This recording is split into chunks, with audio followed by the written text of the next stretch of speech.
Salut à tous, on se rejoint aujourd'hui pour une nouvelle vidéo de déballage avec aujourd'hui un Ulefone, le Ulefone Power 6. Un smartphone qui vient de la boutique Gearbest. Alors, on aura water drop screen, une batterie de 6350 mAh, un écran de 6,3 pouces en définition Full HD+, un processeur MediaTek octa-core, 4 Go de RAM, 64 Go de mémoire interne, un appareil photo 16 mégapixels à l'avant, 16 à l'arrière, la reconnaissance faciale, fonction OTG et Android 9. Donc c'est un téléphone qui a été à vendre et qui a été vendu aujourd'hui d'ailleurs. Aujourd'hui, samedi, acheté par un tipeur. Donc, dans la boîte, on aura un film d'écran. Je ne sais pas si c'est un film d'écran supplémentaire ou non. Hein, on verra bien s'il y en a déjà un posé sur l'écran. Ouf, c'est une bête. Hein, c'est un gros téléphone. Donc, il est donné avec une coque en silicone. Plutôt simple. Hein. On va enlever. Alors oui, il y a un film posé. Donc un film posé plus un film supplémentaire. Ça, c'est plutôt sympa. C'est le petit plus qui fait la différence. On va aussi enlever la partie arrière, histoire qu'on voit bien la beauté du téléphone. Je ne l'abîmerai pas. Le tipeur le recevra en bon état. C'est pas un problème. Il y a un peu des bulles ici. Donc on va l'allumer le temps qu'on regardera. On va s'intéresser après au téléphone. On va regarder le contenu de la boîte. Donc dans la boîte, on aura quoi? Donc comme d'hab, je vous mettrai des liens d'achat en dessous de la vidéo. Donc dans la boîte, on aura de la lecture, tout simple. Le petit trombone qui se trouve ici, qu'on va sortir, qu'on va utiliser après pour regarder un peu le tiroir SIM. On aura un câble USB type C, donc du coup, il n'y aura pas de port jack. C'est tout, normalement. Normalement, s'il y a ça, c'est qu'il n'y a pas de port jack. Même sûr, on aura un câble de rechargement type C, qui a l'air de bonne qualité. Et un gros chargeur, donc ça sera de la charge rapide, 5 volts 3 ampères. Voilà pour le contenu de la boîte. Si tu aimes nos vidéos, tu peux mettre un petit pouce bleu, tu peux t'abonner et activer la cloche pour ne rien rater des futures vidéos. Et si tu veux nous soutenir un peu plus, tu peux aller sur une page Tipeee. Donc Tipeee, c'est une plateforme de financement participatif pour soutenir les gens comme nous qui font des vidéos. Tu nous fais un petit don, c'est pas grand chose, mais petit à petit, ça nous permet à la fin du mois de pouvoir investir dans des produits. Et en même temps, tipeur, en plus de ça, tu as des avantages que d'autres n'ont pas. Tu pourras acheter en priorité, d'avoir la priorité sur les téléphones et les accessoires de tout ce que l'on teste, à prix préférentiel bien sûr, ainsi que d'autres petits avantages. Et ça, c'est plutôt pas mal. On va maintenant s'intéresser au téléphone. Donc, niveau design, oh, une belle couleur. Belle couleur rouge bordeaux, j'ai envie de dire. Très jolie. Franchement, pas mal. Donc, en dessous, on aura le type C, le haut-parleur. Sur le côté gauche, on aura le tiroir SIM. Alors, dans ce tiroir SIM, qu'est-ce qu'on y trouvera?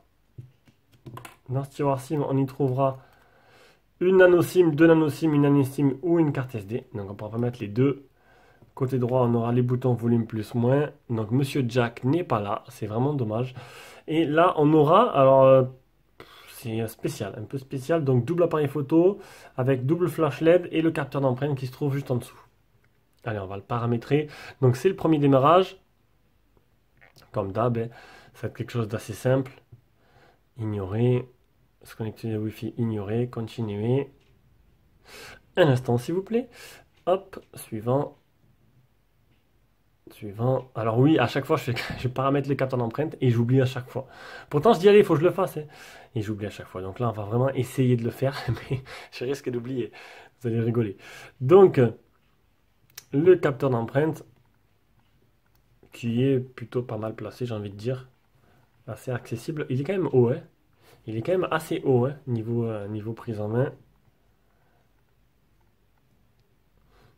Alors, suivant. Ah ben, c'était très rapide. Ça a été plutôt rapide. Donc, on a le NFC. On a un fond d'écran qui ne met pas du tout en valeur. Du coup, je vais regarder un peu ce que ça donne. Il faut un fond d'écran clair pour voir un peu les bordures que propose le téléphone. Est-ce qu'il y a... Oh, il y en a, ils sont plutôt jolis. Voilà, définir comme fond d'écran, les deux. On va monter la luminosité. Luminosité maximale. Oh, ça a l'air d'être plutôt pas mal, niveau luminosité maximale. Donc, on aura des bordures avec une petite goutte d'eau, des bordures qui ne sont pas des plus fines. Mais bon, on va dire que pour le prix, pour ce que propose le téléphone, on va pas chipoter là-dessus, hein. On va tester le capteur. Allez, là, j'oublie pas.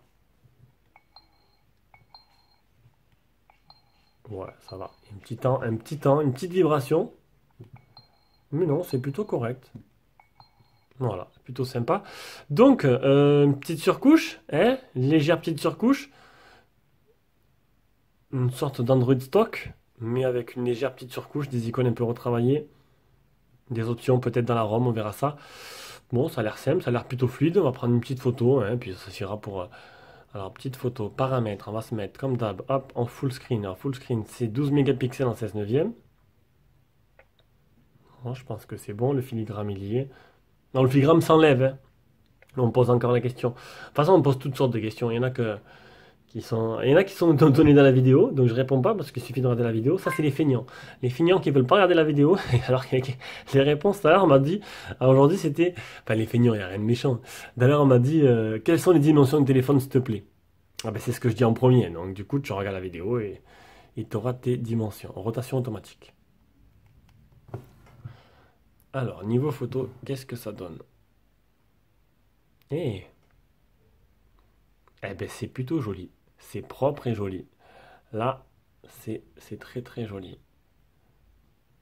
Après, donc qu'est-ce qu'il y a comme... Est-ce qu'il y a un mode nuit par hasard? Alors, on a un mode vidéo. Bon, ce sera du Full HD 30 fps et comme pour tous les téléphones, image, beauty, nivelé, noir et blanc, spécialité. Spécialité, ah, il n'y a pas de mode nuit.